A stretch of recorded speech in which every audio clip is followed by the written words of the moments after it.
علماء الإسلام, les savants de l'islam. Les savants de l'islam, une émission préparée et présentée par le professeur Ahmed Jabbar. Les savants de l'islam en coopération avec le Conseil supérieur scientifique et culturel de la Grande Mosquée de Paris et Radio Orient. حلقة اليوم عن الجاحظ. Abu Uthman al-Jahidh est un homme de lettres et un encyclopédiste célèbre qui a vécu à cheval entre le 8e et le 9e siècle. Al-Jahidh n'est pas son vrai nom. C'est un sobriquet peu aimable qui lui a été donné parce qu'il avait les yeux exorbités.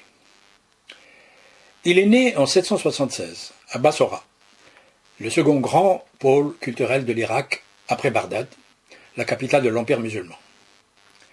Avant l'avènement de la dynastie abbasside, la ville de Bassora était devenue un lieu de contestation politique et de bouillonnement intellectuel, avec des enseignements de haut niveau et des débats intenses entre les différentes sensibilités religieuses du moment. En cette fin du 8e siècle, des courants nouveaux font leur apparition à Bassora, ou connaissent de rapides développements. C'est le cas du mysticisme et des mu'tazilismes, que j'évoquerai plus loin. C'est également dans cette ville que, dans le domaine culturel, de grands créateurs y ont vécu et travaillé au 8e siècle. Al-Khalil ibn Ahmad, en linguistique et en lexicographie, Sibawayh en grammaire, Bashar ibn Burd et Abu Nuwas en poésie, Ibn al-Muqaffa en littérature, etc., etc. Al-Jahidh avait des origines africaines, par l'un de ses grands-pères, qui était un esclave d'Abyssinie.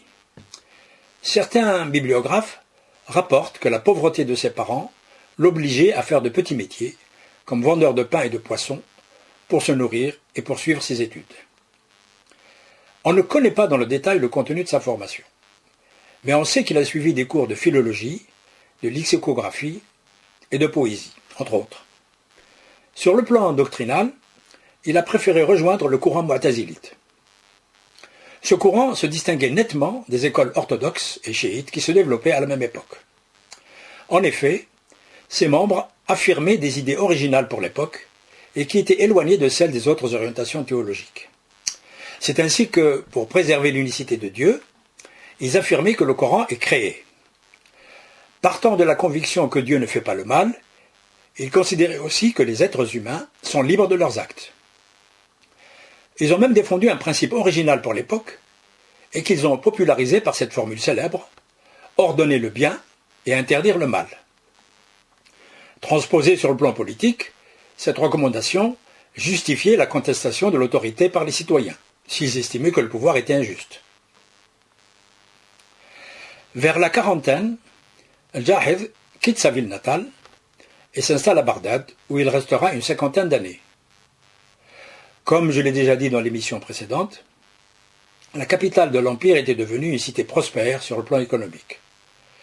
L'activité intellectuelle et scientifique connaissait un grand dynamisme et les meilleurs spécialistes dans les sciences exactes et religieuses ou dans les domaines littéraires venaient se former, se perfectionner, enseigner ou tout simplement chercher gloire et fortune.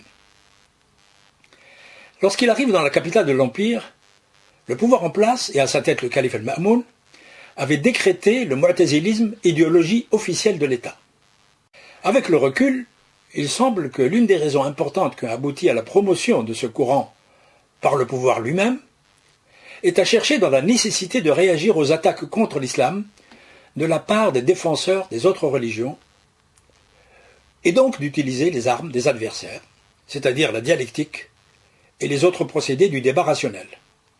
Or, ces outils étaient familiers aux mu'tazilites. Cet aspect peu connu de la vie de la capitale de l'Empire musulman est confirmé par de nombreux documents qui nous sont parvenus et qui révèlent l'existence de ces débats et de ces polémiques. Dans la capitale Bagdad, bien sûr, entre les musulmans d'un côté et les autres monothéistes de l'autre, c'est-à-dire les chrétiens et les juifs. Les échanges étaient passionnés, mais toujours pacifiques et policés.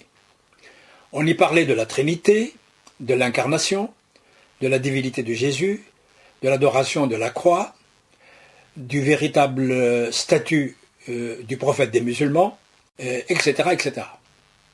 Et chaque camp argumentait contre les affirmations ou les convictions de l'autre. D'ailleurs, un bon nombre de ces polémiques théologiques nous sont parvenues, et leur contenu nous révèle le haut niveau des échanges qui ont eu lieu. Al-Jahid va participer à ce bouillonnement culturel et religieux en intervenant dans les débats qui agitaient les élites de la capitale. Mais ses activités principales étaient centrées sur la littérature au sens large et sur certains domaines scientifiques.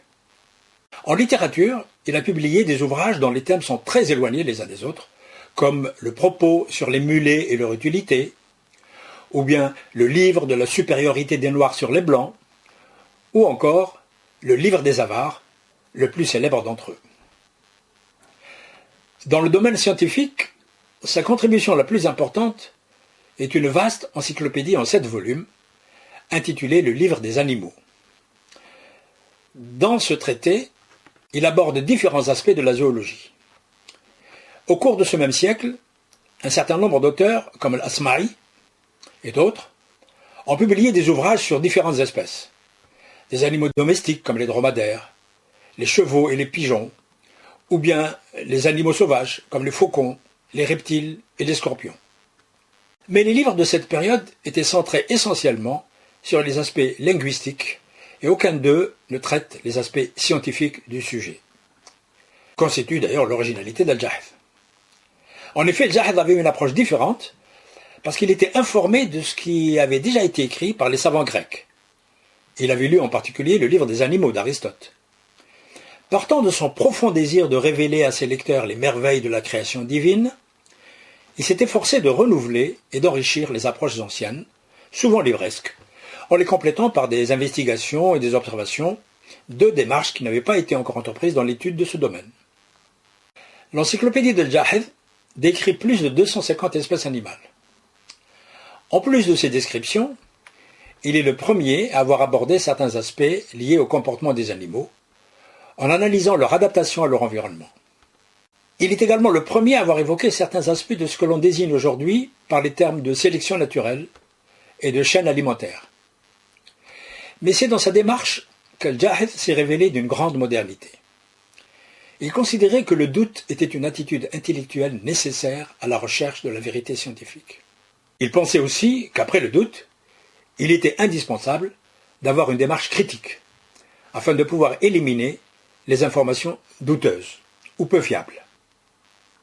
Il considérait enfin qu'il était indispensable d'authentifier les informations collectées en utilisant la vérification, l'observation et l'expérimentation.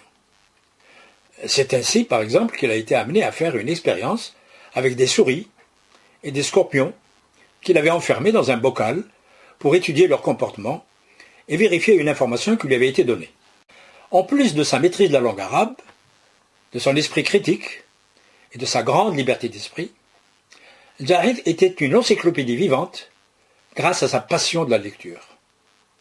À ce propos, on raconte que, n'ayant pas les moyens d'acheter les livres dont il avait besoin, il se faisait embaucher comme gardien de nuit dans des librairies de Bagdad, ce qui lui permettait de lire gratuitement les ouvrages qui s'y trouvaient et qui concernaient ses propres travaux et ses projets.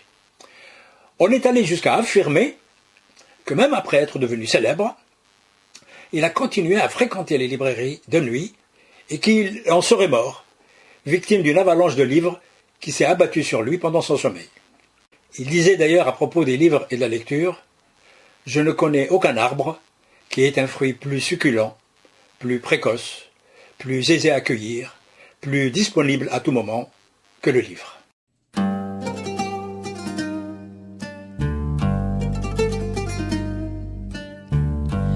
كنا مع برنامج علماء الإسلام. C'était les savants de l'islam. Les savants de l'islam, une émission préparée et présentée par le professeur Ahmed Jabbar. Les savants de l'islam, en coopération avec le Conseil supérieur scientifique et culturel de la Grande Mosquée de Paris et Radio Orient.